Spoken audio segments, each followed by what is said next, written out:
There are thousands of DOS games. Most of them are terrible.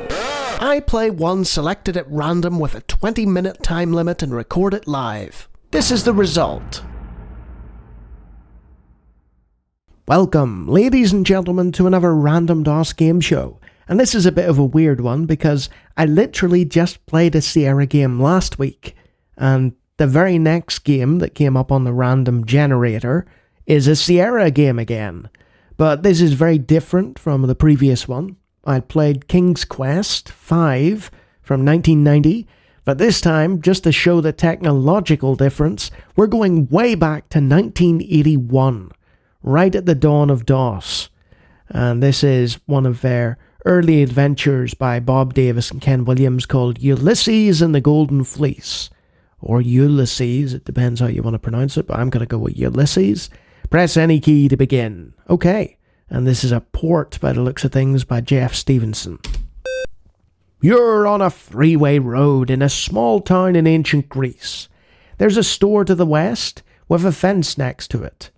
So you start in ancient Greece, obviously, and you have to acquire a crew and supplies to set off on your adventure to Colossal Island or something, I think the manual said. The manual was not very specific about commands either, so this could be a very short playthrough, and I do apologize if that's the case. So, in order to enter a command now, you have the option to toggle off the images as well. You can just have it as a sort of text adventure, because this was at that sort of text parseries sort of mid-period. Point-and-click adventures hasn't really been created yet. So, you have to press left control in order to enter what you want to do next. Enter command. So let's just, let's see if it accepts W. Yes, it does. You are in a store. There are doors to the east and north. There is a sign here.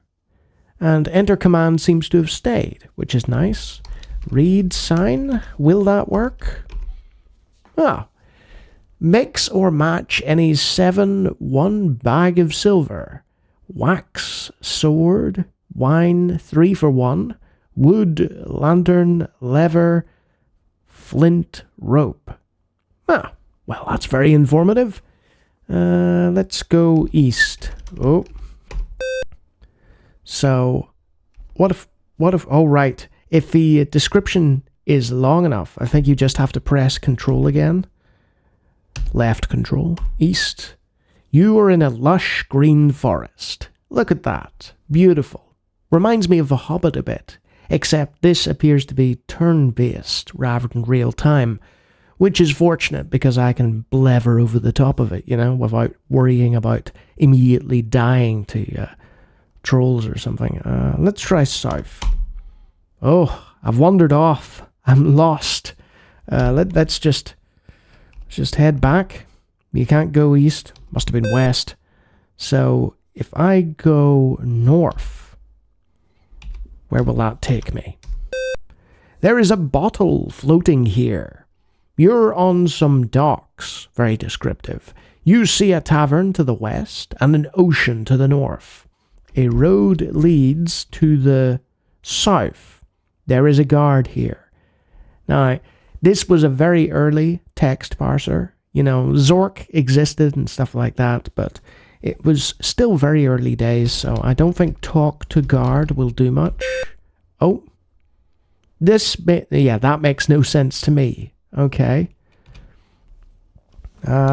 Take bottle?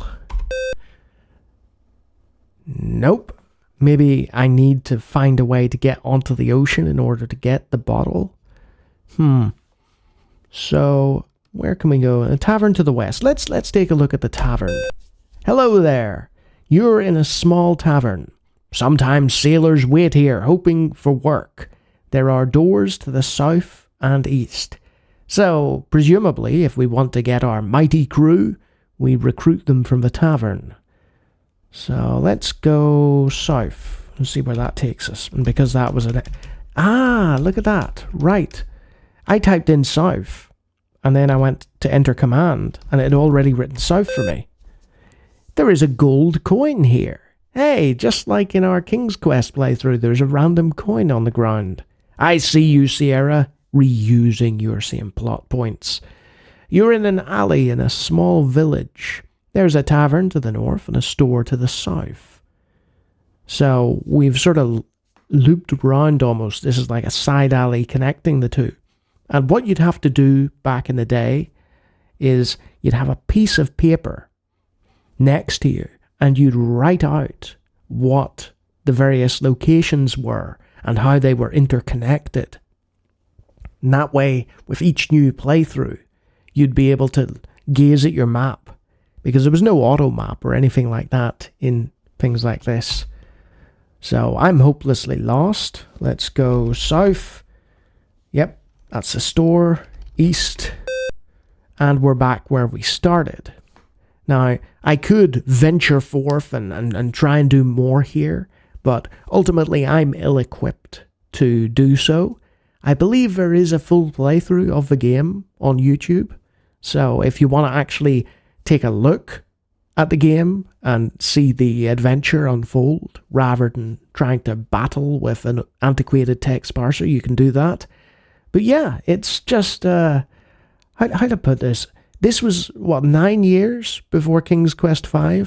Imagine going from like CGA or composite CGA all the way through to VGA with full voice acting in, the space of, just over 10 years? I mean, that's absolutely shocking, like the difference between the two games.